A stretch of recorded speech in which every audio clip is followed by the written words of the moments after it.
everyone, my name's Mark Geary. I'm the Distracted Baker. Welcome back, and guess what? It's Christmas. Jingle bells, Batman smells.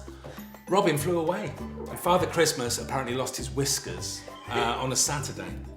So with that fun fact in mind, we're going to be making a fantastic, really easy Christmas pudding that you can do the day before Christmas if you want to. That's how late you can leave it, or even on the morning if you push it. And that takes about 3 hours to make in total. And so we're going to be making that, and I hope you enjoy it. Jingle bells. This is your ingredient and equipment list. Pause here while you gather these items, and at any point in the video, should you need more time. Hello, it's Christmas! Woo! Jingle bells and stuff. So, today I'm going to make an amazing, really quick Christmas pudding. If you were caught short, you didn't get Christmas pudding, if the shop had run out, or they were just plain terrible, which a lot of them are, make this one. We can do this really, really quickly. So I'm going to show you some of the stuff you need. I've prepped a lot of this before, so just bear with me. You'll have just heard the ingredients and the equipment that you need, but I'll just go through some of it again.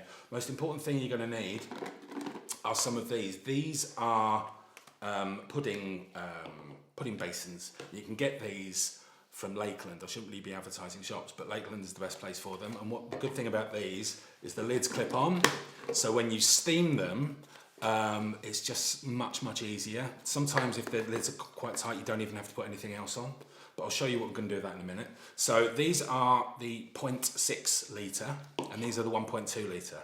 This recipe makes either 4 0.6 litre puddings or 2 1.2 litre puddings. I'm going to be awkward. I'm going to make one of these just to show how it can be done, and I'm going to probably make one of these and 2 of these. So because that adds up to the same amount. Yeah, good. The thing with this is preparation. You're going to need about 900 grams, which is about 2 pounds of dried fruit. Now, a lot of people don't like dried fruit, but I've got in here, I've put in things I like rather than raisins and stuff, because a lot of people don't really like raisins. So in this one, I've got figs and apricots and dates. And I've also put in some glacé morello cherries because I quite like them. But anything that totals 900 grams. But make sure they're all chopped roughly the same size. And on top of that, there's some brandy. And I've put about 120 mils of brandy on top of this. Stirred it in, covered it with cling film, and left it overnight in a cool place for that to all soak in. And as you can see, if you sort of have a look now, that has all soaked through. There's no loose liquid too much, there's just a little bit of a gloopy kind of colouring to it, and it smells amazing. And also in this is, an orange.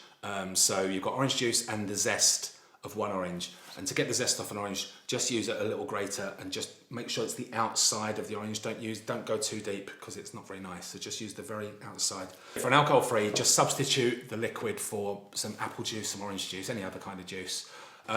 These are cherries and cranberries that I've got here, and in this one, and they've been soaking in 50 mils of a spiced rum that I got. So they're in there. You can put it all together if you want. I just try to keep these flavours separate. They'll probably amalgamate anyway, but we'll see how it goes. So I'm going to pop those in here with the other fruits, and then I'll stir those together in a bit with all the liquid as well. So you want to keep the liquid in it. Don't strain any of the things. If you want to make this even quicker, sometimes you can buy pre-soaked fruit, and that means if you've already got pre-soaked fruit, you won't need so much of the liquid. Maybe put in the juice of an orange. Also means you don't have to do it overnight, and you can literally do a Christmas pudding on Christmas Day if unless you had something better to do, like the fact it's Christmas. What are you doing? What are you making a Christmas pudding on Christmas Day for? Put your feet up, right? Or go to work like me. No, I don't want double time, double bubble, mate. Tangent. Right, so just going to mix all those together, and I'm just going to leave them to one side for a moment. So there's 900 grams of fruit, and I just realised what I did. So in the first bowl, I had 700 grams of fruit, and in the little bowl, I had 200 grams of fruit. So it's a total of 900 grams, just for clarity. I split them up for different flavours. But you got me, right? You with me? All with me? Yeah. Good. Ho, ho, ho! Do you like that? Used to do that as a job. I sound like Brian Blessed. or Mr. Kipling. I can't work it out. Tangent. Next, I've got a big bowl here. This is from my stand mixer. You don't have to use a stand mixer for this recipe at all, so please don't worry about it.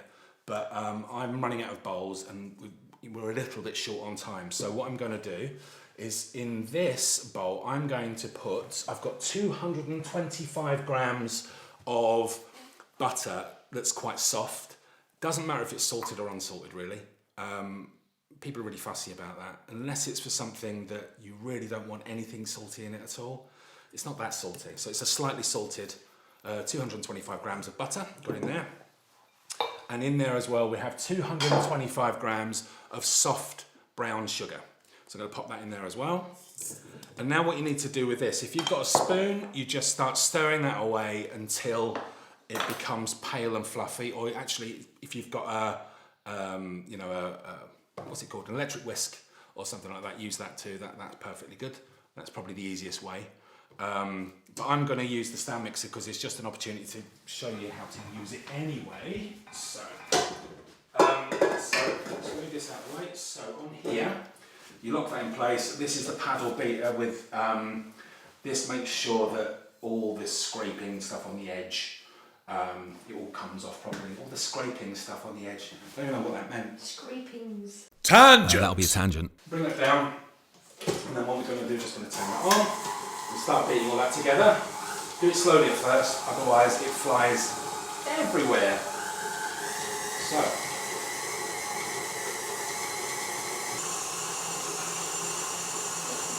I look like the Grinch then, Molly. Tangent. Right, so if you look now, it's pale already. If you're doing that with an electric whisk, it might take a little bit longer. If you're doing it by hand, it will take at least sort of 6 to 8 minutes. You can see it coming up the sides, so just try to kind of push that down a wee bit with a spatula. Make sure it's all kind of incorporated in. So as you can see, that looks quite pale and fluffy. You can see that initially that was the stuff from before. That's fine to be incorporated, it's only a wee bit, but the rest of it looks really pale and fluffy now. And it's got a lovely kind of coffee colour, whereas initially it was like, I don't know, stronger coffee, something that's brown. Tangent. If you're doing it by hand, take your time with it. So next I'm going to incorporate eggs. Now when you put eggs into a mix like this, you have to do it gradually, otherwise the mix can curdle. If the mix does curdle, it's not the end of the world. Just put in a little spoon of flour and it'll come back together. It really doesn't matter, it'll be fine. So here I've got 5 medium or 4 large eggs, and I've just whisked them up a little bit. We're going to gradually incorporate them into this mix. Now, do it slowly, just do a little bit at a time and it'll be absolutely fine. I just need somewhere to put this because I'm mucky and I don't want to be mucky.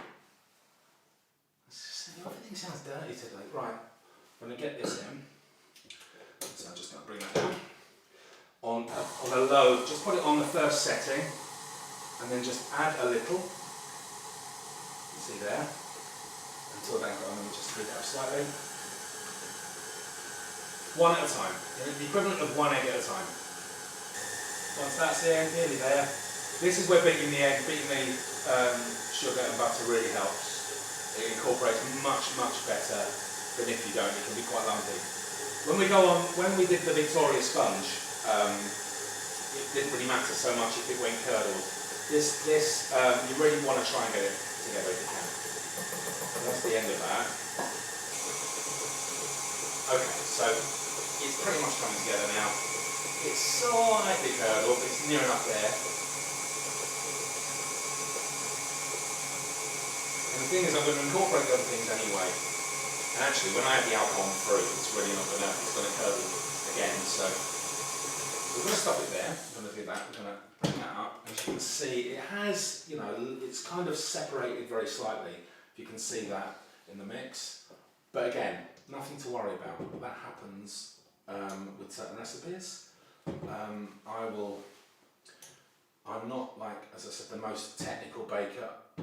I have some experience of baking, but I am not the most experienced baker in the world. I'm just going to scrape the sides down as well, just make sure. That's why a spatula is really important. and just beat that in together, because sometimes at the bottom of these as well, they don't always get them. So you can see it has curdled slightly. It's fine, because next stage, the soaked fruit. So that's the thing I'm going to add to this next. So I'm just going to pour it all in. We don't stand on ceremony here, get it in there. It really smells Christmassy actually. There we go. Sco's fingers. That's that. Good, that one's in. And then I'm just going to incorporate that. You can use a wooden spoon for this or whatever. But you will see that the eggs, you know, still have kind of separated a bit. Oh, it's a nice sound. It's a nice sound, isn't it? Apart from the table rattling, this curdling, again, don't worry about it. I keep saying don't worry about it like I'm more worried about it than anybody else, but it's absolutely fine. I suspect you protest too much. I protest too much. Tangent. It's another one. But we're going to add the flour now anyway. So it's 110 grams of flour in this, and that's going to pop into that, and that should hopefully, just going to put in a bit at a time to begin with, and that should settle the curdle. You'll notice it'll just come together a little bit more. It's doing that quite quickly.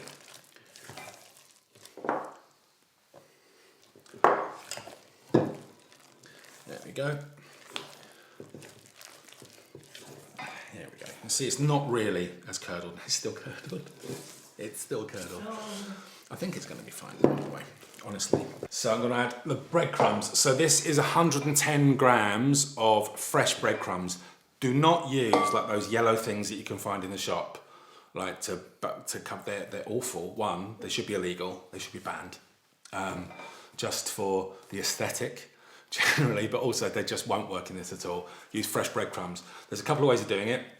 Use a just a regular food processor, and just put in. It's about 2.5 slices of bread. It works out roughly. Put it together and just turn it on for about 3 minutes. But if you haven't got a food processor, there was a thing I used to do years ago, which was I would freeze the bread and grate it. And so it's another way to do it. So if you haven't got a food processor, you can still do this. So you don't need any special ingredients for this. I've got to say the grating method does take a while, but you know, I'm a little bit crazy. I don't know why I'm using a spatula to stir, so I'm going to stop doing that for a minute. I'm going to use a spoon. Use a wooden spoon. That's right, well done. See, Heather knows stuff. Yeah. She's looking at me going, what are you doing? She's too polite to say. Yeah, too polite to say. Yeah. Although she was actually looking at this. What's making all that? It's annoying me. Yeah, let's move them off. Just stick them on there. Yeah, well done. Tangent. Yep. And again. So now I'm just going to stir this in. As you can see, it's not curdled anymore. It's come together quite well. It's definitely not curdled now. I can actually say that and mean it. So. Is that a magic spoon? It's a magic. It's the magic spoon. Tangent. It's another one. Right, to this I've got about 140 grams of peanuts? They're not peanuts, pecan nuts. And what I've done with those, I popped them in the oven for 5 minutes just to kind of toast them up a little bit. Just gives them a slightly deeper flavour. And then chop them up. You don't have to do that, you can use any nuts you like. But honestly, pecans work really well in this. So I'm going to pop those in. There. Got a lovely toasty flavour. And also with the nuts, I'm going to add these spices. So, I need a grater. So in here, I've got a teaspoon of cinnamon and a teaspoon of ground mixed spice. So I'm going to pop in, give it that Christmas hit. But I've also here got some nutmeg. And what I'm going to do here is hope that I have got the thing I want behind me, which I haven't. What happened is, David, my partner David Fairnish, and my partner David Fairbairn, has probably moved things around because he thinks he's doing me a favour. And then I got to look for them and I'm like, it's exactly where it should be. So, and Dave will laugh at this. Tangent. He's brilliant, you know. I need to say that. I keep having a go at him, but he's amazing. He really helped me. So this, we just grate in to about... That sound? Great So that's going in, and you want about a teaspoon of that. Oh, we gotta get that bacon there. Oh, get it in there. So, Get the oh, mic right in there. Yeah. do not add finger to this. We don't want any finger in it. Not like that or like that. It's just not nice. And there you go. So that's your nutmeg, which you can just buy in all good food stores. It's not a Lakeland advert all the time. You don't have to go out and send the hogs out. Yeah, exactly. The truffle. Tangent. Just mix all that, really incorporate all of that. And it should be, the consistency should be similar to when we're doing, the Victoria sponge. It should be like a drop-in consistency, so it should just like drop off the spoon. Nice and easily. And have a smell of that. Have a sniff. Smell-o-vision. Oh, actually, it's that good. I know you. It smells of Christmas, right? Oh, that is a busy Christmas, yeah. Mm-hmm. Tangent. It's another one. So that's it. That's your mix. And now the next most important part. This is annoying me, like this hat. But it's cute. It's cute, yeah, but it makes my head sweat. And when my head sweats, I'm just not a nice person, Julie. I'm just not nice. Okay. You sweaty-headed, Nice person. sweaty-headed bad man. Nice person or cute?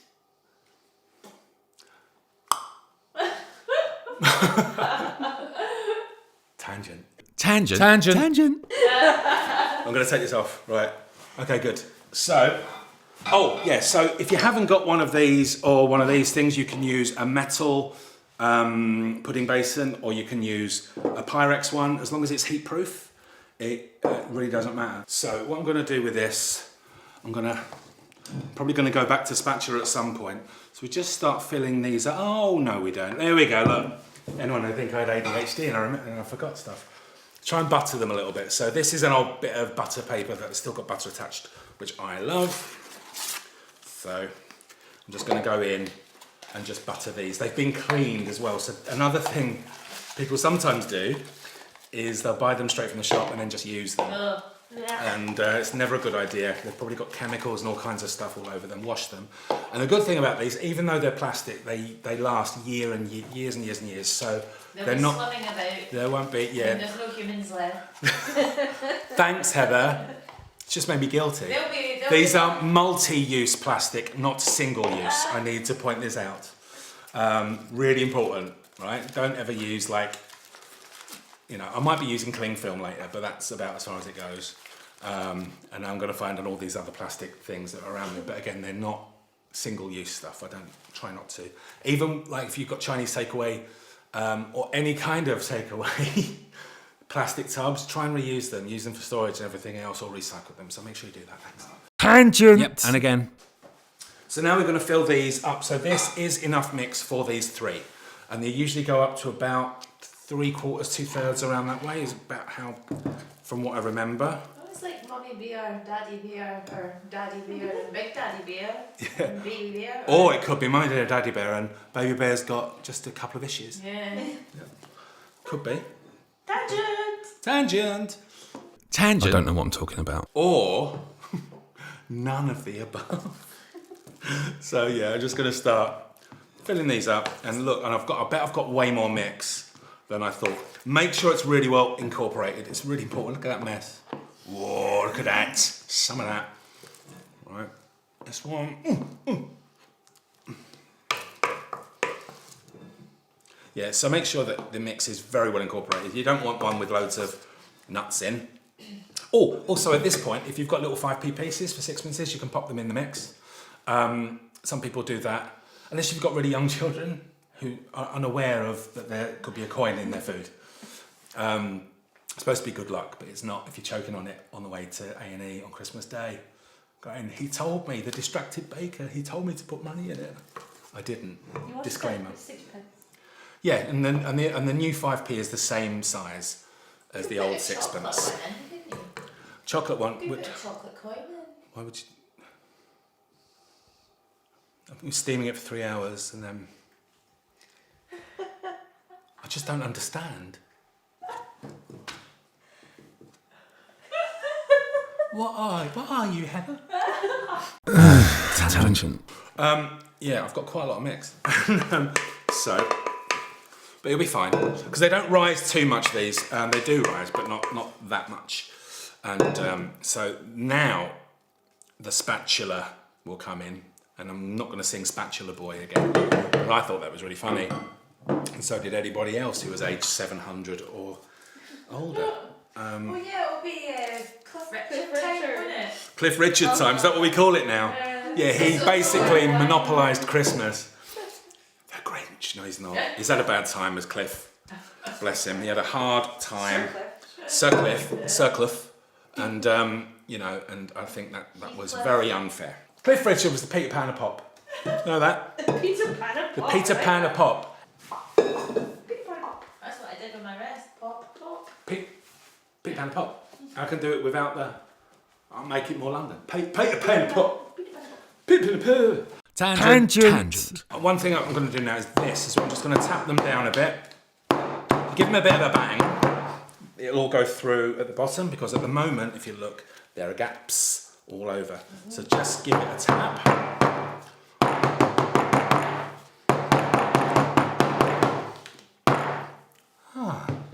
There's some stress relief in that. What do you want? Making Christmas pies, and I shut your mouth. Right. Here we go. Shut up, Abbots! Oi, oi! Etc. This is how they make Christmas puddings on EastEnders. So yeah. Dum. There we go, etc. That was good. Yeah. You gave me that, and I kind of took it. That was Heather's idea, doing a duffer with Christmas pies. Tangent. It's another one. So right, so they're about to, that seems to be the Phil line actually. When I'm looking, What, the Phil lane? the Phil Mitchell line. Phil Mitchell's lines are: I've got to break up the text, or it don't make sense. The arches and stuff. That wasn't my best. I must say I've done a better Phil. Oh, that cup going. Oh, I'm off. This is how we make mistakes. This is how. No. Stop it. Tangent. Yep. And again. So anyway, that's all done. What we're going to do now to make sure these are secured. The thing is, when we're going to be steaming these now, and steaming sounds really complicated. It's really not. What you've got to do, you need a big saucepan. These jugs are upstaging me. I don't like it. This one in particular is that, Mum, what's going on? Shut your mouth. It's just really annoying me. So we're going to go in here. The distracted jugs. And that sounds dirty again. Got distracted jug. Hello, how are you doing? Tangent. So we've got a pan. Yeah. That's the size. Okay. Right, so we've got a pan here and some kitchen foil, and the pan needs to be roughly the right size for the pudding. So, for example, over here I've got a big pan for the big pudding, and if you're steaming a big pudding, it will take about 4 hours. If you're steaming one of the smaller puddings, it will take about 3. So, what we want to make sure is that the pudding doesn't catch on the bottom of the saucepan. So, I'm going to get some kitchen foil, and if you've got old foil, even better. Stand by for an incoming message from future me who's completely forgotten something and just remembered. I remember now specifically one bigger piece of foil that can sit underneath the pudding to stop it from burning and hitting the bottom of the pan. That's all you need. So, and with this, to make sure that the water doesn't go in, we are going to just put an extra piece of foil on the top here, which I'm going to just tightly wrap around there. And then I'm going to put the lid on top, so it should be really quite tight. You hear it click. That really will prevent, you can see it's really quite tight on, any water getting into the pudding. And what we're going to do now is fill this half up with water. So it always needs to have half water to the size of the pan. So the water should always come up to about there. If it goes any lower, the pudding won't cook properly, and if it's too high, the water will just boil over into the pudding, and no matter how you protect it, eventually it will get wet. That's about right. We put it on quite a high heat to start, just to get the water boiling. Pop the pan in, pop the pudding in, and this is the problem. You've got to make sure that it sits on this. I mean, if it's sitting on even a couple of these pieces, to be honest, I don't know why I've got 5 in there. I really don't know why I've done that to myself. There we go. Do you know what I should have done? I've just realised I did this completely wrong. I'm going to start again on this. Just 1 second. Just give me 1 second. What you're going to do, you take these out. I've realised what you need to do. It's not lots of foil. You get one big piece of foil. This is when people like me just think, oh, it was something like that. I have to be really, really detailed in everything I do. Like the planning for all of this took me about 7 weeks just to get a couple of episodes down. Tangent. So you need, I remember now specifically, one bigger piece of foil that can sit underneath the pudding to stop it from burning and hitting the bottom of the pan. That's all you need. And pop that in there. Yeah, that's the trick, because it's not quite halfway up, and that's about there now. So that is basically that. So what we're going to do now, I'll pop the lid on, and once that gets up to boiling, just keep an eye on it and turn it down to a simmer so it's just bubbling really gently for about 3 hours. And in 3 hours we'll take it out, and I'll turn it out, because you can eat it straight away if you want to, or you can put it in a dark, cool place for about up to 2-3 months if you want to kind of mature a bit. So either way, you've got a pudding, right? Nice one. That's that. So Christmas pudding, it should be ready. This has been in now for about 3.5 hours. Take the lid off. That's steaming. Steaming windows.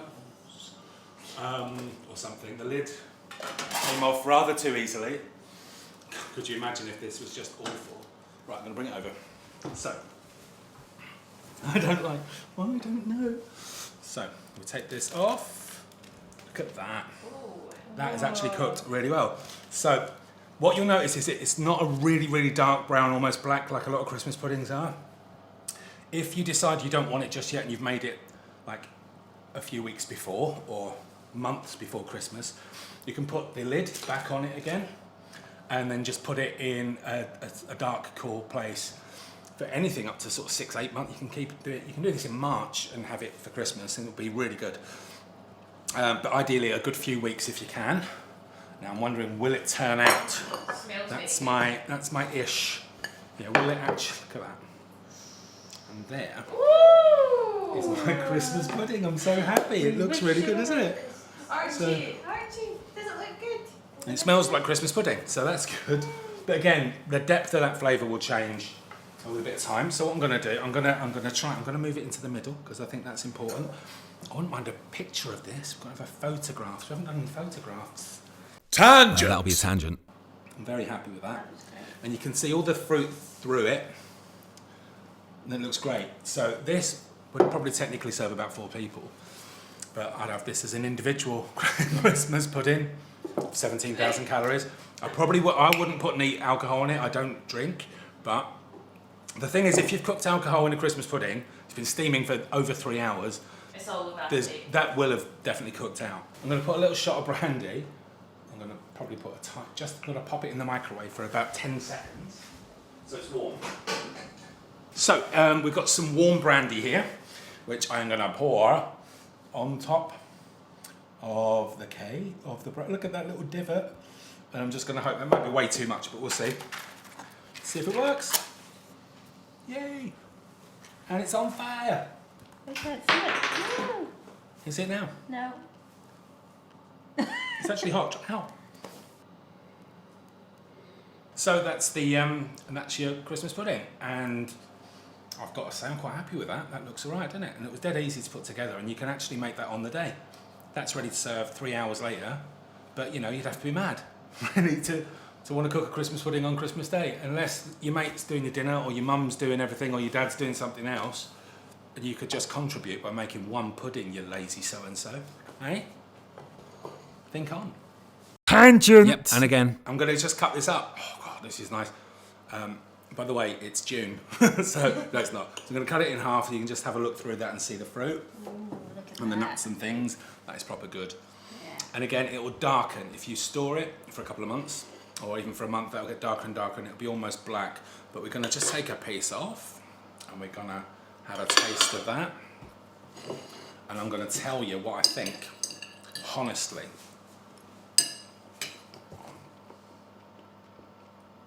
Oh, it's dead nice, that. That's proper Christmas pudding. Yeah. And the nuts really good. Go first. Go ahead. You're not sure about Christmas pudding? With my mango day, Your mango I'm going to twist. use my hands. Oh wow, see, nothing wrong with the hand, she can use it fine. Oh. How is it? That is good. And see, the alcohol's not overly powering, is it, at all? You don't really notice it. That's really nice because it's more like Christmas cake rather than. Yeah. There's no raisins in it as well, which is the other thing, so you just get the fruit. Burnt or anything. No, it takes a bit of time because I find a lot of the shop bought ones can have synthetic alcohol in them sometimes as well, and they just taste a little bit. Whereas this actually does mature really well, as I said. So if you want it on the day, it's great and it's a really good savour and it's miles better than shop bought Christmas pudding. But if you give it a couple of months, if you can, or at least a month to mature a wee bit, keep it in a dark place, it'll go a bit darker and it'll just, that flavour will just come through even more. So Christmas pudding, there you go. Ho ho ho! What was that? Ho ho ho! Ho ho ho!